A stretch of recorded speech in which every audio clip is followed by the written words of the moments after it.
Hey, how's it going? Been a while since I've posted, so I figured I'd post another quick video just to say hi and let you know my thoughts on what's going on in the world. It's June 6th, 2026, and I'm sitting here in Central America very happy actually.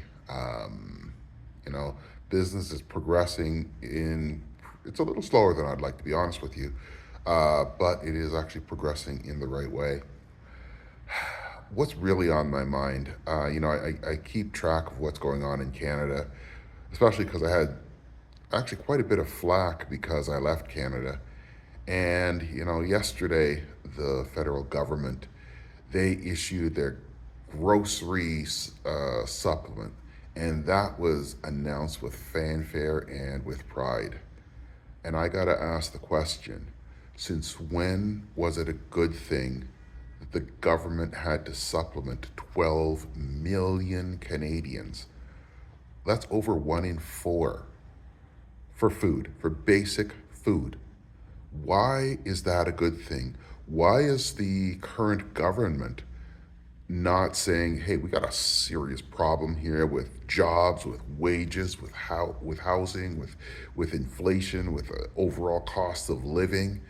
Why is that not being addressed? I don't understand it.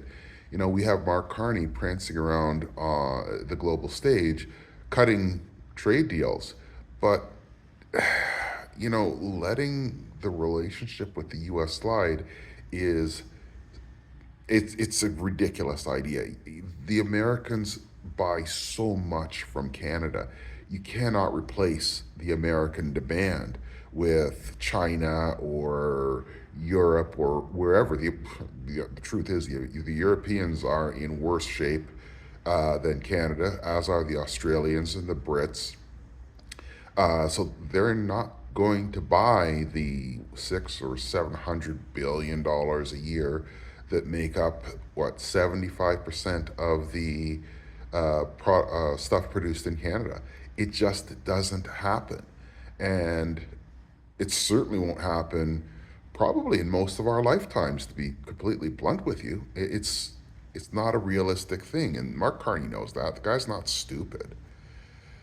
But, overall, Canada's becoming so politicized.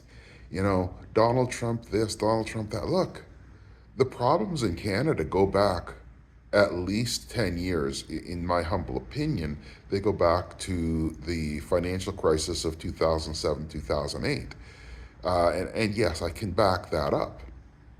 So I don't see this as Donald Trump or a Justin Trudeau or a Mark Carney problem. I see this as a hardwired problem in the Canadian economy that nobody wants to talk about. And I know why. The fix is brutally painful and nobody's going to enjoy it.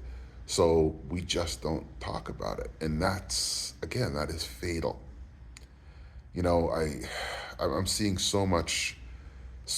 I mean, being outside of Canada, looking in gives you a completely different perspective, and Canada's in real trouble. You know, I'm happy I left, but I really do mourn what I see happening in my country. Anyway, I'm gonna bail. I've got a bunch of work to do today. Take care of a few things, and yeah, I'll post again in the next little while.